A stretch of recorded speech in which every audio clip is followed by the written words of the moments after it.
Hi പ്രിയപ്പെട്ടവരെ, അസ്സലാമു അലൈക്കും, നമസ്കാരം. നമ്മുടെ അർജുനന്റെ മൃതശരീരം ഇന്ന് ഗംഗാവലി പുഴയുടെ അടിയിൽ നിന്നും പുറത്തേക്കെടുത്തു. ഇന്ത്യ സൈന്യം അതിൻ്റെ എല്ലാവിധ സാങ്കേതിക വിദ്യ ഉപയോഗിച്ച് തെരച്ചിലിന് ശേഷമായിരുന്നു ആ മൃതശരീരം പുറത്തെടുക്കുന്നത്. നമുക്കെല്ലാവർക്കും അറിയാം, 2-3 ദിവസം കൂടുമ്പോൾ ഒരു മനുഷ്യൻ്റെ മൃതശരീരം അഴുകും.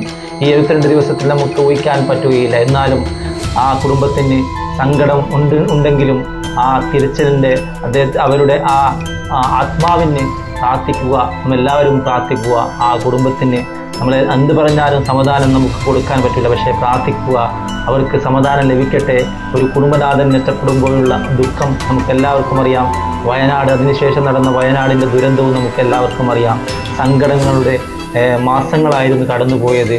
ഇന്ന് അതിനൊരു പരിസമാപ്തിയായി. ആ അർജുനൻ്റെ മൃതശരീരം ഇന്ന് ലഭിച്ചതോടുകൂടി നമ്മുടെ ഇന്ത്യൻ ഗവൺമെൻറ് ഇടപെട്ടു, കർണാടക ഗവൺമെൻറ് അതുപോലെ തന്നെ പ്രത്യേകിച്ചിട്ട് നമുക്ക് ആശ്വസിക്കാം. ഒരു ജനപ്രതിനിധി നമ്മുടെ AKM അഷ്റഫ്, നമ്മുടെ മഞ്ചേശ്വരത്തിൻ്റെ ജനപ്രിയ നായകൻ AKM അഷ്റഫ്, അദ്ദേഹം ഇതിൻ്റെ ആദ്യം മുതൽ അവസാനം വരെ ആ ദൗത്യത്തിലായിരുന്നു.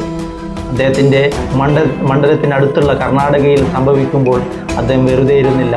ഒരു ജനപ്രതിനിധി എങ്ങനെയാണ് പെരുമാറേണ്ടത്, എങ്ങനെ ഇടപെടണം എന്നുള്ളത് ആ യുവാവായ നമ്മുടെ AKM അഷ്റഫിന് അദ്ദേഹം കാണിച്ചു തന്നു. നന്ദി AKM അഷ്റഫ്.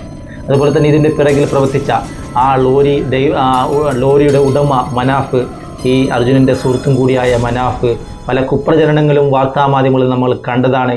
എന്തുമാവട്ടെ, അതിൻ്റെ വഴിക്ക് വിടുക. പക്ഷേ ആ അമ്മയോട്, അർജുനൻ്റെ അമ്മയോട് വാക്ക് പറഞ്ഞിട്ടാണ് ഈ മനാഫ് വന്നിട്ടുള്ളത്. കാരണം അർജുനൻ്റെ ഭൗതിക ശരീരം കാണിക്കുമെന്നുള്ള വാക്ക് അദ്ദേഹം പാലിച്ചു. കാരണം കരഞ്ഞുകൊണ്ടാണ് വാർത്താമാധ്യമങ്ങളോട് അദ്ദേഹം സംസാരിച്ചത്.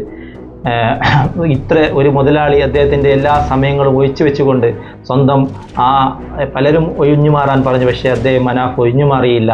അദ്ദേഹത്തിനും നന്ദി അറിയിക്കുന്നു. നമ്മൾ കേരളക്കാർ ഒരു ദൗത്യത്തിൽ ഏർപ്പെട്ടാൽ അത് വിജയിക്കുമെന്നുള്ളത് ഈ ഉദാഹരണത്തിൽ നിന്ന് മനസ്സിലാക്കാം. കേരളക്കാരെന്നല്ല, മനുഷ്യന് വില കൽപ്പിക്കണം.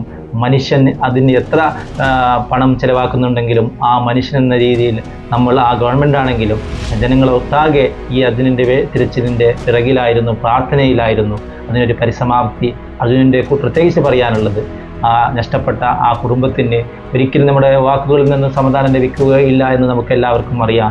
എന്നാൽ നമുക്ക് പറ്റാവുന്നത് അവർക്ക് വേണ്ടി പ്രാർത്ഥിക്കുക, അവർക്ക് ആശ്വാസവാക്കുകൾ അവരെ അറിയിക്കുക എന്നല്ലാതെ വേറെയൊന്നും നമുക്ക് കൊടുക്കാനില്ല. നന്ദി, നമസ്കാരം, അസ്സലാമു അലൈക്കും.